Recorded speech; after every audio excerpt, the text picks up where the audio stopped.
ঘুষ খেয়ে কখনোই রাষ্ট্র সংস্কার করা যায় না। আপনারা রাষ্ট্র সংস্কারের সহযোগী হন।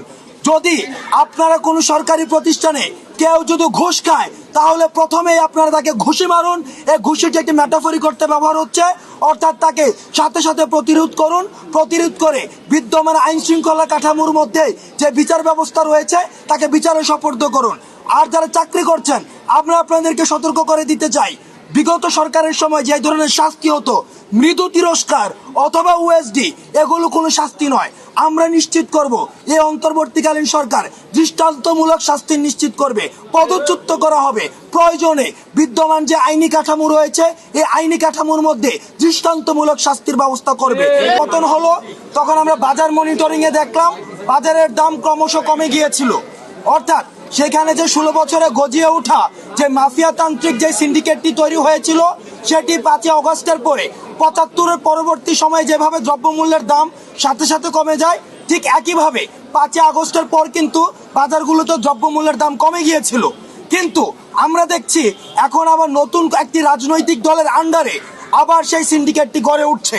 আমরা এই সিন্ডিকেট থেকে সতর্ক করে দিতে চাই, আপনারা যদি জনমুখী কোনো সিদ্ধান্তের বাইরে গিয়ে সিন্ডিকেট বা মাফিয়াতন্ত্র তৈরি করে বাজার ব্যবস্থাপনার মধ্যে কোনো ধরনের অসন্তুষ্টি তৈরি করেন, তাহলে ছাত্র নাগরিক যেভাবে শেখ হাসিনাকে যেভাবে গদি থেকে নামিয়েছিল ঠিক একইভাবে এই যে সিন্ডিকেটগুলোর বা মাফিয়াতান্ত্রিক যে সিন্ডিকেটগুলো রয়েছে সেই সিন্ডিকেটগুলো সমূলে উৎপাটন করবে। আমরা বাংলাদেশ বিনির্মাণের পথে রয়েছি, আমরা বাংলাদেশ সংস্কারের পথে রয়েছি। স্বাধীনতার 53 বছর পরে এসেও বাংলাদেশের দ্বিতীয় জন্ম এসে আপনারা যদি আমাদেরকে যথাযথ রাষ্ট্র পুনর্গঠনের সময় না দিয়ে গত 16 বছরের ব্যর্থতার দায়ভার আমাদের উপরে চাপিয়ে দিয়ে আপনারা এক ধরনের আমাদেরকে ব্ল্যাকমেইল করেন, তাহলে আমরা মনে করব আপনারা রাষ্ট্র পুনর্গঠনে আমাদেরকে সহায়তা না করে বরং আপনারা ষড়যন্ত্র করছেন। আপনারা আপনাদের জায়গা থেকে আমরা আহ্বান জানাবো সকল কর্তৃপক্ষে, সরকারি প্রতিষ্ঠান, বেসরকারি প্রতিষ্ঠান, সবাইকে আহ্বান করব এই অন্তর্বর্তীকালীন সরকারকে রাষ্ট্র সংস্কারে যথাযথ এবং পর্যাপ্ত সময় দিন। পর্যাপ্ত সময় দেওয়ার পরে আপনাদের যে দাবিগুলো রয়েছে সেগুলোকে আপনারা একাডেমিক অ্যাপ্রোচ করেন, আমরা সেই দাবিগুলো গিয়ে আমরা নিজেরা কথা বলবো। দুর্নীতির আখড়া হিসাবে পরিচিত, দ্বিতীয়ত দুর্নীতির আখড়া হিসাবে পরিচিত আমি 2-3 দিন ধরে অবজার্ভ করছি এবং আমাদের কাছে রিপোর্ট এসেছে যে ভূমি অফিস, বিআরটিএ, ওয়াসা এবং অন্যান্য যে সরকারি প্রতিষ্ঠানগুলো রয়েছে আমরা আপনাদেরকে হুঁশিয়ার করার আগে আহ্বান জানাচ্ছি, এখনো সময় আছে, আপনারা লাইনে ফিরে আসুন এবং আপনারা জনকল্যাণের জন্য কাজ করুন।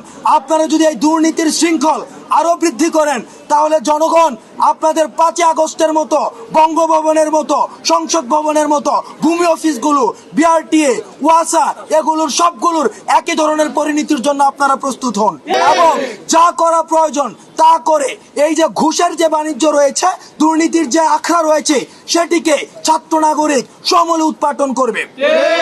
সর্বশেষ আমরা আজকে খবর পেয়েছি এবং এটি আমাদের বাংলাদেশের জন্য অত্যন্ত দুঃখজনক একটি বিষয়, লক্ষ্মীপুর এবং নোয়াখালীতে আমরা দেখেছি, ফেনীতে বন্যার প্রকোপ বৃদ্ধি পাচ্ছে।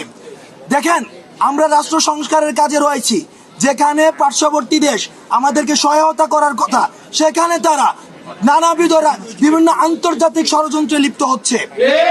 আমরা পার্শ্ববর্তী দেশের প্রতি আহ্বান জানাবো, আপনারা যে আজকে ব্যারিকেডটি খুলে দিয়ে বাংলাদেশে পানি প্রবেশ করতে দিলেন, অন্যদিকে আমরা দেখেছি তিস্তাতে পানির সংকটে সেখানে চাষাবাদ করা যায় না। আমাদের যখন পানির প্রয়োজন আপনারা তখন পানি দিচ্ছেন না, আর যখন পানির প্রয়োজন নেই আপনারা বেড়িবাঁধগুলো খুলে দিয়ে বন্যায় বাংলাদেশের মানুষকে আপনারা সংকটের মধ্যে ফেলেন। যারা আন্তর্জাতিকভাবে বাংলাদেশের সংস্কারকে এবং পুনর্গঠনকে বাধা দিতে চায় তারা আমরা ফেসিবাদের দোষর হিসেবে চিহ্নিত করতে চাই। আপনারা আপনাদের জায়গা থেকে মিডিয়া কর্মীদের মাধ্যমে বাংলাদেশের মানুষের প্রতি আহ্বান জানাবো, এই যে বন্যাক্রান্ত মানুষগুলো রয়েছে আপনারা সবাই তাদের পাশে দাঁড়ান, কারণ একটি রাষ্ট্র পুনর্গঠনের জন্য শুধুমাত্র অন্তর্বর্তীকালীন সব সিদ্ধান্তই একার পক্ষে সম্ভব নয়। আমরা আমাদের ব্যক্তি পর্যায় থেকে, গোষ্ঠী পর্যায় থেকে, সাংগঠনিকভাবে যারা বন্যাক্রান্ত হয়েছে তাদের পাশে দাঁড়ান, কারণ এই রাষ্ট্র পুনর্গঠনের কাজে আমাদের সমন্বিত উদ্যোগের মধ্যে দিয়ে তখনই আমাদের সম্ভব হবে যখন আমাদের সমন্বিত উদ্যোগগুলো দৃশ্যমান হবে।